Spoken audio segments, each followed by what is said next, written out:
Eu sou o entrevistador Pedro Silva e este é o meu entrevistado de hoje, Sérgio Ribeiro, engenheiro ambiental e sanitarista. Estamos aqui hoje para comentar sobre essa notícia escrita por Agência Senado e o título é: Senado realizará evento para cientistas que contestam o aquecimento global.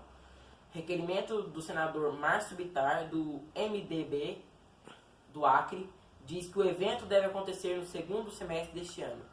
Na sua opinião, o aquecimento global existe ou não existe?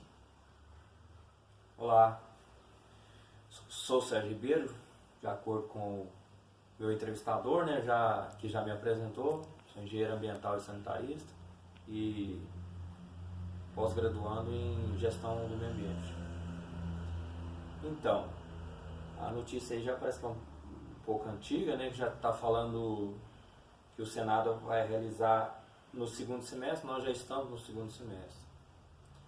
Mas o que acontece, o requerimento é do senador do DEM, do Acre. Então aí nós já uma coisa interessante, nós já entendemos aí um viés ideológico, que são pessoas de centro ou direita. Então eles são esse pessoal que tem surgido, esse movimento que tem surgido, não vou dizer que agora, mas ele está mais acentuado agora, Mas esses contencionistas já surgiram há algum tempo, Eles existem por toda parte do mundo, Existem esses cientistas que contestam o aquecimento global por ações antrópicas, por ação causadas pelo ser humano, por atividades humanas na Terra, mas tem acentuado muito nesse governo, que eles têm questionado o aquecimento global. Não diria assim questionado, mas eles têm realmente afirmado que não existe aquecimento global por ação antrópica, por ação do ser humano, que esse negócio de efeito estufa não é verdadeiro, E enfim, então são linhas de pensamento, A mesma linha de pensamento são essas mesmas pessoas que defendem a Terra plana, que defendem uma série de coisas. Mas em ciência a gente tem que ser ponderado, Nada é dogmático. Ciência se faz testando, Se faz com experimentos. E o aquecimento global, ele, de certa forma, assim, de uma forma mais quase que empírica, ele existe. Porque é esse aquecimento que faz com que o planeta Terra tenha a condição de sobrevivência, dá a condição de sobrevivência no planeta Terra. Por causa da atmosfera, da biosfera, ele então permite, com a radiação solar, quando ela faz quando ela reflete sobre a Terra, ela então, o que acontece? Pela grande quantidade dessa massa gasosa que está sobre o planeta, que forma a nossa atmosfera terrestre, e essa massa gasosa está mais acentuada no nível dos oceanos, o que faz com que, por motivo do oceano, das águas dos oceanos também, pela evaporação das águas do oceano, faz com que essas regiões litorâneas sejam regiões mais úmidas e são regiões, consequentemente, principalmente nos 23 graus acima ou abaixo da linha do Equador, que forma a zona tórrida, por causa da radiação solar pegar num plano de incidência de 90 graus, formando os raios em perpendicular com a superfície da Terra. Então faz com que exista um certo aquecimento. Esse aquecimento, de certa forma, ele proporciona a vida na Terra, porque se nós não tivéssemos esse aquecimento, o planeta era gelado.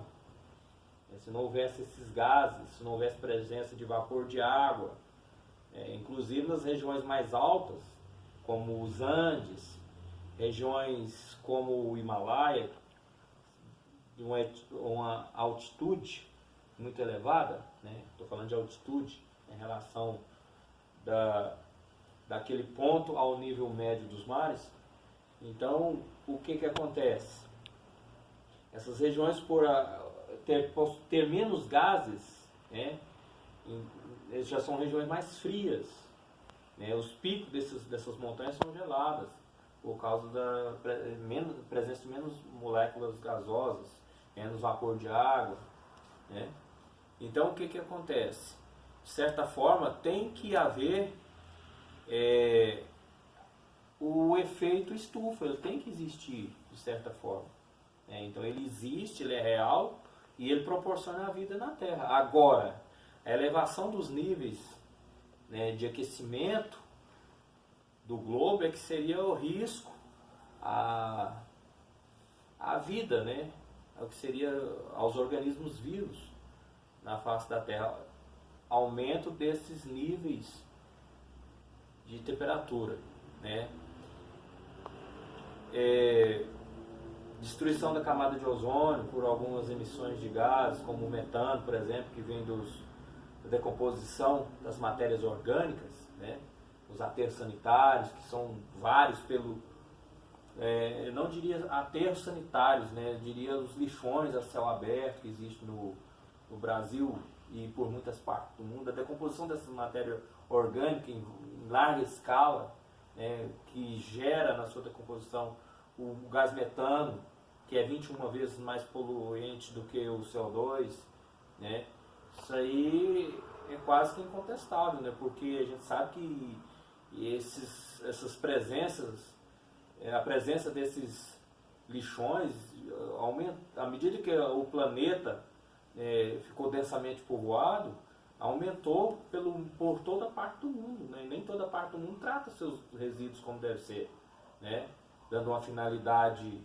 correta aos seus resíduos. Então, quer dizer, de certa forma, isso gera metano constantemente. Esse metano nem sempre ele é tratado, aproveitado e usado como combustível, para geração de energia ou para aquecimento de fornos, enfim, uma utilidade útil para ele. Geralmente ele é volatilizado na atmosfera ou queimado para se transformar em CO2. Bittar explicou seu objetivo de relacionar a discussão ambiental com decisões de cunho político que são tomadas em nível multilateral por organismos internacionais, seguidas depois pelos governos nacionais. Palavras dele, abre aspas. As questões ambientais balizam hoje as decisões tomadas em regime internacional. As chamadas mudanças climáticas compelem quase todos os países em acordos ambiciosos de reunião de emissão de gases, que causam um impacto significativo na vida das pessoas. Mas essas decisões são baseadas em dados que sofrem contestações. Os dados do IPCC, órgão científico da ONU que baliza as discussões sobre o aquecimento global, são contestados por cientistas de peso, disse o senador durante a reunião. Então, ele quer trazer essa discussão para um meio político, Ele quer dizer que essas decisões são de proteção do meio ambiente, que são tomadas, por exemplo, não desmatamento, não isso, não aquilo, redução de desmatamento, decisões tomadas, medidas tomadas em proteção do meio ambiente são para travar exportação de produtos do agronegócio. Mas esse questionamento dele já é do cunho geopolítico. Ele, querendo ou não, ele está questionando a geopolítica no mundo, mas de certa forma ele está fazendo parte dessa geopolítica, porque ele está dizendo, ele traz o negacionismo para a pauta política. Ele quer que mostrar, né, através desses cientistas, né, que não sei se de peso, né, ou não, que na ciência não tem o mais pesado nem o menos pesado, né, são colocadas hipóteses, são testadas, né, e é claro que tem todos os experimentos aí que balizam essas teses, né, esses artigos científicos que são produzidos através de todas essas pesquisas em torno disso aí. Então eles demonizam o IPCC, né, dizem que esse é um órgão tendencioso, que quer travar as exportações, né, desses países que desmatam, né, que têm destruído suas florestas e tal. Né, então são produzidos com essas intenções. Essas medidas protecionistas ao meio ambiente são para travar a produção agrícola, a produção pecuária, né, o agronegócio, enfim. Isso a gente tem que ver com certa cautela, né, porque o capitalismo ele é selvagem, ele tenta produzir ele visa lucro, quer ganhar dinheiro a todo custo, né, então tem que se estabelecer regras, tem que realmente saber se essa ciência é uma pseudociência ou não, né, tem que se questionar, em ciência tudo se questiona, né, tem que se fazer experimentos, tem que pesquisar, né, e não é só chegar e negar ou afirmar que existe aquecimento ou não existe aquecimento global. Então, ao meu ver, ele existe, ele é necessário, né, agora se ele está sendo aumentado, alterado por consequências antrópicas, né, por ação humana, é possível que esteja, porque muitas coisas influenciam.